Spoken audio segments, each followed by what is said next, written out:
I'll be the first to say it, and I'm sorry, but 4 years goes by fast.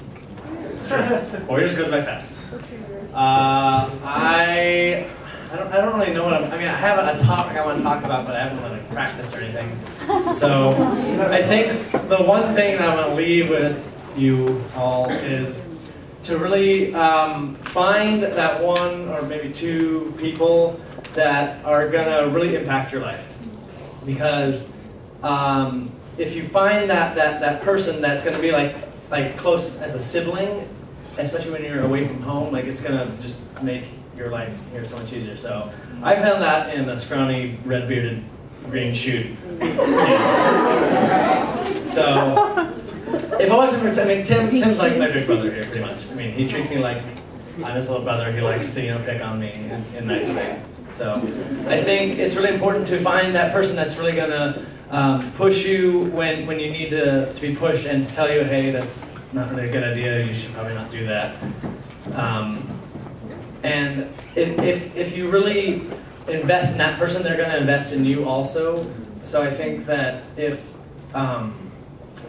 you keep looking around, just look around the room, and you're going to find that one person. Like if you haven't found them yet, like keep trying, because they're out there, and they're going to be like your sibling up here, and they're going to be your friend for the rest of your life. You're going to be in their wedding. They're going to be in your wedding. It happens. So just look for that person, and God will provide them if you ask for that. So. Yeah. That's good. That's good. What are you doing next year, Scott? Tell us what's going on in your life. How are you? I'm starting my teacher credential at San Jose State. Yeah.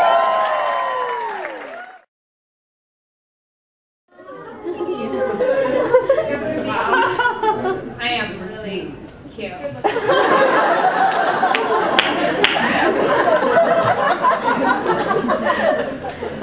Okay. Gosh, it was really hard to. Oh, thank you. I just have so many wise words. I could. Come on. It took me a really long time to think of what actually I wanted to say in a microphone, but I just want to say two little points. First of all, live with authenticity. Just be yourself.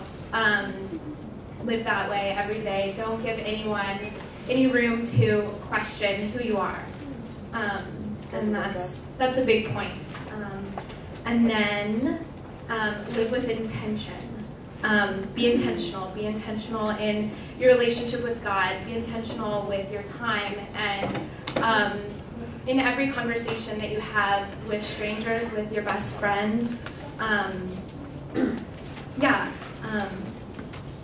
And let me just open up the Bible.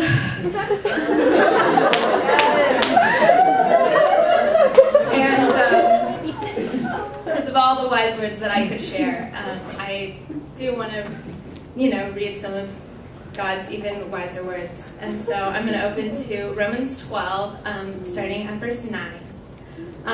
Love must be sincere. Hate what is evil. Cling to what is good. Be devoted to one another in brotherly love.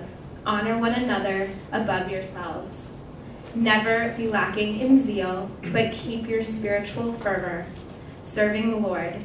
Be joyful in hope, patient in affliction, and faithful in prayer.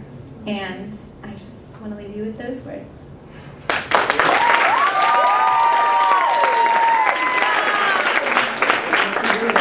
Who's next? You're leaving us early. I mean, really, it's not fair. You're finished in 3, and what are you doing? I am trusting God. Somewhere doing something, hopefully paying rent.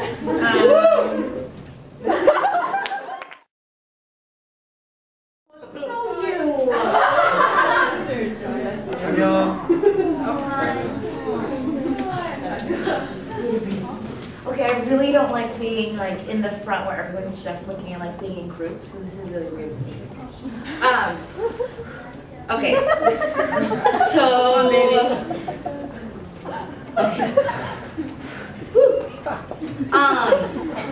I'm kind of going to backpack on what Scott said, and it's something I'm sure all of you know, and I think these past 4 years, anyway, I'm just going to share this letter that Jesus wrote me, and I was writing it, and I didn't know who was writing it to me, because it's not words that I would tell myself ever, and this was last year, June 3rd, and this was actually after I spent time with Renee, and it was wonderful, and I had a cup of tea with her, and he told me, "There is nothing for you to worry about. I see exactly where you are hurting, and I am healing you. Nothing will take me away from you. You are so safe in my arms. Just hold on to me as much as I do you. You are a good daughter, sister, friend, and servant. Let people in. Let them see how beautifully I have made you. Trust me when I say I love you more than life itself. You are safe in my presence. You are protected by my blood. You are totally enough for me. Just remember me and be yourself. I love you, Joanne. You will never really understand what those words will ever mean to me, but know this. Follow me and you will not be disappointed." And he told me that, and it was really nice, and I thanked him, and I thought it was wonderful. And those words could not have come from Jesus at that point in my life had I not had a really good mentorship. And I have Renee to thank, because she chose me. And really good roommates and really good community. And I know people tell you guys this all the time, but you should really take advantage of those around you. And even last night, Chun and I were a little upset about different things, and the last thing I really wanted to do was just pray together. And I've noticed that every time we just make that choice out of whatever it may be, at the end it's so good. And we're crying together, and Jesus was just in that place. And I think God, not God, the enemy likes to attack good things, and we have had our fair share, all of us, but when you pray, like Rebecca said, pray with intention, and pray even though you don't feel it, and just sit there until God tells you something like this. That is all.